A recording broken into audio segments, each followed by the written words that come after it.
Dear students, welcome to the online English class brought to you by TRSC Online Student Class. This is Muhammad Tanvir Ahmed and I have been working as an assistant teacher of English in Tangal Residential School and College. Dear students, today we are here for understanding one grammatical point which is very important for the upcoming grammatical rules, which is subjective pronoun versus objective pronoun. Dear students, these two grammatical items are very important for the upcoming grammatical rules. So make sure you all have listened to me carefully and write down all these things which is written in the board. Okay? So listen to me very carefully, because if you understand this, then there will be no grammatical problem you will face in future. Okay? So let's get started. So at the beginning, I just want to say about pronoun. Okay, just for your betterment, I am talking in Bengali while I am explaining the items clearly. Okay, pronoun of subject, pronoun of object. It means, so let's begin with the very basic thing of pronoun. Pronoun means বাংলাতে যদি আমরা বলি সর্বনাম, বিশেষ্যের পরিবর্তে যেই শব্দটি ব্যবহৃত হয় তাকে বলা হয় সর্বনাম। ইংলিশে যদি বলি সাবজেক্টের পরিবর্তে বা সাবজেক্টের বদলে আমরা যখন কোনো ওয়ার্ড ইউজ করি সেটাকে আমরা বলবো তোমার প্রোনাউন। যেমন আমি যদি বলি Rana is a student of class 5, Rana goes to school every day, Rana says his prayer 5 Times in a day, Rana goes to play every day in the afternoon. So বারবার যদি আমি রানা ওয়ার্ডটি রিপিট করি, ইট সাউন্ডস লাইক খুব irritating, বিরক্ত লাগছে। So what to do? আমি যদি এভাবে বলি Rana is a student of class 5, he goes to school every day, he says his prayer 5 Times in a day, তাহলে সাউন্ডটা আরও শ্রুতিমধুর লাগছে। So dear students, I think তোমরা বুঝতে পেরেছ প্রোনাউনের ইম্পর্টেন্সটা কি। সো আমরা এখন একটু দেখে নিই এই চারটি বেসিক্যালি আমি যদি সাবজেক্ট হিসেবে আই ইউজ করি, সেটি যখন অবজেক্টে চলে যাবে তখন সেটি মিতে টার্ন হবে। কিরকম আমরা একটু দেখি। যেমন এটা সব থেকে বেশি গুরুত্বপূর্ণ ভয়েস চেঞ্জের ক্ষেত্রে। For example, I eat rice, আমি তোমাদের যদি একটু বুঝিয়ে দেখি।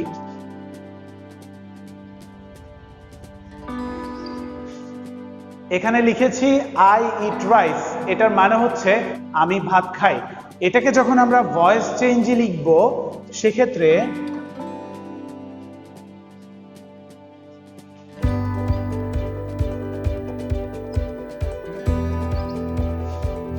কি লিখেছি? Rice is eaten by me. খুবই কমন এবং খুবই সিম্পল একটা এক্সাম্পল, তোমাদের সুবিধার জন্য লিখেছি। একটু খেয়াল করলে দেখবে এই আই এবং এই মি এর পজিশনটা, এই আইটা সাবজেক্টে বসছে, এই জন্য ওর পজিশন ফার্স্টে। আর এই সাবজেক্ট যখন আমার অবজেক্টে কনভার্ট হয়ে গেল, সেটি হয়ে যাচ্ছে মি। তার মানে আমি যখন আই শব্দটিকে প্রথমে লিখবো, সেটি সাবজেক্ট হিসেবে গণ্য হবে, এবং আই শব্দটিকে যদি আমরা বাক্যের শেষে লিখতে হয়, সেটি কনভার্ট হয়ে অবজেক্টিভ প্রোনাউনে চলে যাবে। যেমন আই এর জন্য আমি মি লিখেছি, উই এর জন্য তেমন আস হবে। যদি আমরা বলি উই ইট রাইস, অ্যান্সারটা হবে rice is eaten by us, কারণ সাবজেক্ট প্যাসিভ ভয়েসে অবজেক্টে চলে যায়, সেক্ষেত্রে আমরা উই এর জন্য আস লিখেছি। ঠিক আছে? ওকে।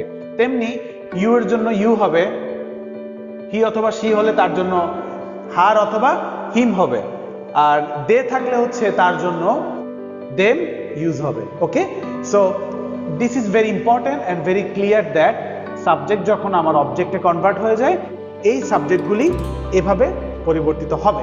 বুঝে গেছে? ওকে। তো যদি এমন হয় যে এখানে রানা বা করিম লেখা থাকলো, যেমন রানা ইটস রাইস, তার মানে অবজেক্টে গিয়ে কিন্তু রানাই হয়ে যাবে। সো এই চারটা তোমরা খাতায় লিখে ভালো করে বুঝবে, এবং যখন ভয়েস চেঞ্জ করবে, ভয়েস চেঞ্জের সময় এই তোমার পরিবর্তনগুলো তোমরা ভালো করে বুঝবে। ভয়েস চেঞ্জ ক্লাসের সময় আমি এগুলো খুব ডিটেলস তোমাদের সাথে আলোচনা করব। এখন আরেকটি শর্টকাট সেটি হচ্ছে আমি সাবজেক্ট এবং অবজেক্টকে আরো কত ক্লিয়ারলি চিনতে পারি, সেজন্য আমি তোমাদের সুবিধার্থে এখানে লিখে দিয়েছি। যেমন আমি যদি ভার্বকে কোশ্চেন করি কে বা কারা দিয়ে, তাহলে আমি সাবজেক্ট পাবো।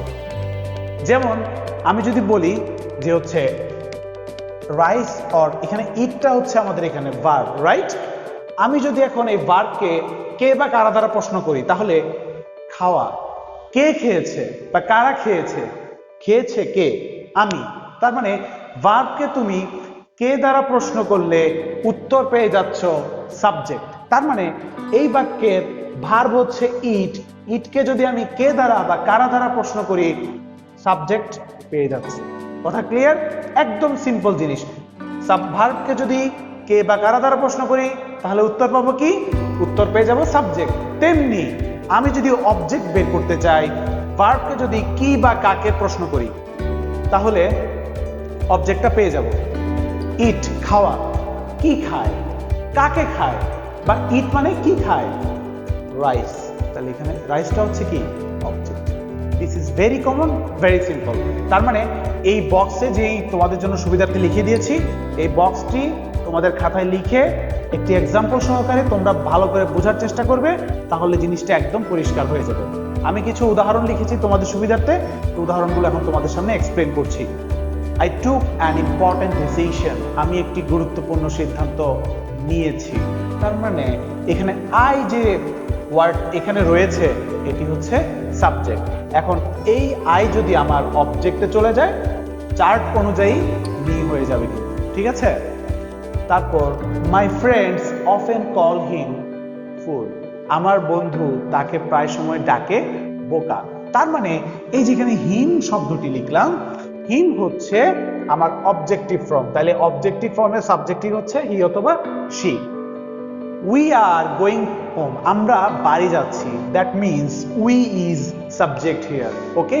And then I am doing this for you, আমি এটা তোমার জন্য করছি। তার মানে এখানে ইউটা হচ্ছে আমার object. So this is very common and very clear that আমরা যদি যে কোনো ভার্বকে কে বা কারা দ্বারা প্রশ্ন করি, আমরা সাবজেক্ট পেয়ে যাব।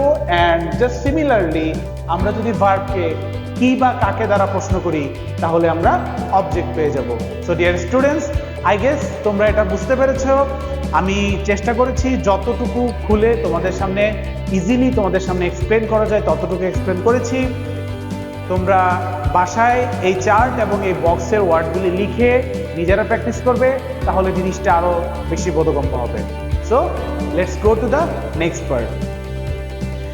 কনজুগেশন অফ ভার্বের বাংলা অর্থ হচ্ছে ক্রিয়ার রূপের পরিবর্তন। এটি ভয়েস চেঞ্জ করার ক্ষেত্রে খুব বেশি গুরুত্বপূর্ণ, কারণ আমরা জানি ভয়েস চেঞ্জে সবসময় মূল ভার্বের তৃতীয় ফর্ম বসে, আমরা সকলেই এটা জানি। তো আমরা যদি ভার্বের তৃতীয় ফর্মটির ব্যাপারে যদি আমাদের ধারণা না থাকে, তাহলে আমরা সঠিকভাবে ভার্ব ভয়েস চেঞ্জ করার পরেও আমরা প্রত্যাশিত নাম্বারটি পাবো না, কারণ ভার্বের তৃতীয় ফর্ম ঠিকমতো জানা শিখতে আমরা জিনিসটা আত্মস্থ করতে পারবো। সো আমরা কনজুগেশন অফ ভার্বের ডেফিনেশন বা হচ্ছে আমরা বাংলাতে যদি সংজ্ঞাটাকে একটু বলি, টেন্স ওয়াইজ ভার্বের যে পরিবর্তন হয় তাকে কনজুগেশন অফ ভার্ব বলে। টেন্স ওয়াইজ ভার্বের পরিবর্তন বলতে আমি যদি বলি আমি ভাত খাই, আই ইট রাইস। আমি যদি বলি আমি ভাত খেয়েছিলাম, আই এট রাইস।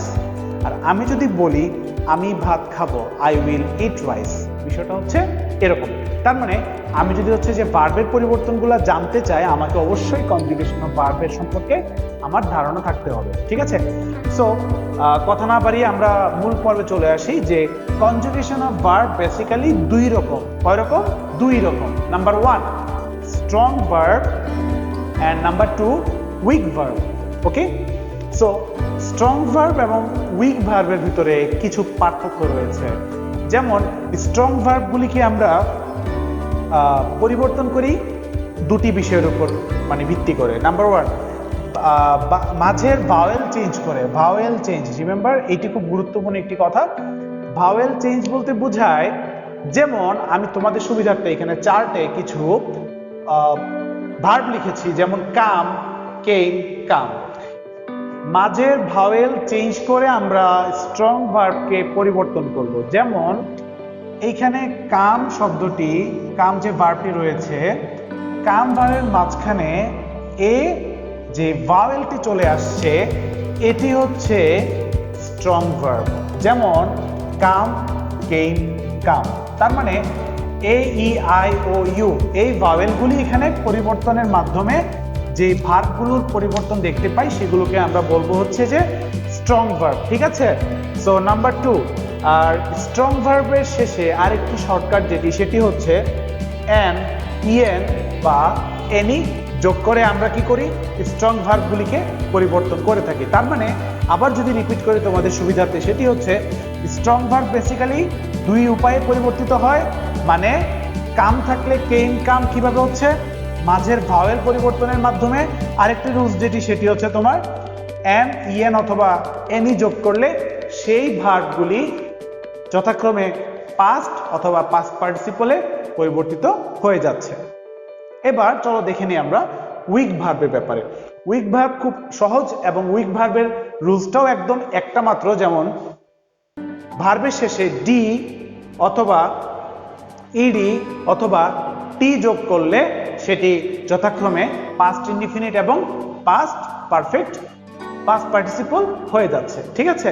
সো আমরা দেখে নিই চার্টে ক্যাচ, কট, কট, ক্যাচ, কট, কট। তার মানে এই ক্যাচ ভার্বটির শেষে টি যুক্ত হচ্ছে। আমরা কিন্তু ইতিমধ্যে এখানে লিখেছি যে টি যুক্তের মাধ্যমে আমার ভার্বের পরিবর্তন হলে সেটি আমার উইক ভার্ব। যেমন catch, caught, caught, lie, light, light. So dear students, তোমাদের অ্যাডভান্স লার্নার্স বইয়ের স্ট্রং ভার্ব, উইক ভার্ব নামের একটি চার্ট রয়েছে। আমি আশা করছি তোমরা সেই চার্টটি একদম আত্মস্থ করে ফেলবে, যাতে করে এই চার্টের মাধ্যমে তোমরা যে কোনো রকমের ভার্বের পরিবর্তন করতে পারো। So dear students, this is the end of our very important class. I hope you all have understand what I have discussed so far. So if you have another extra query, comment in the section in the below. So we will be here again with a new video. Till then, Allah Hafiz.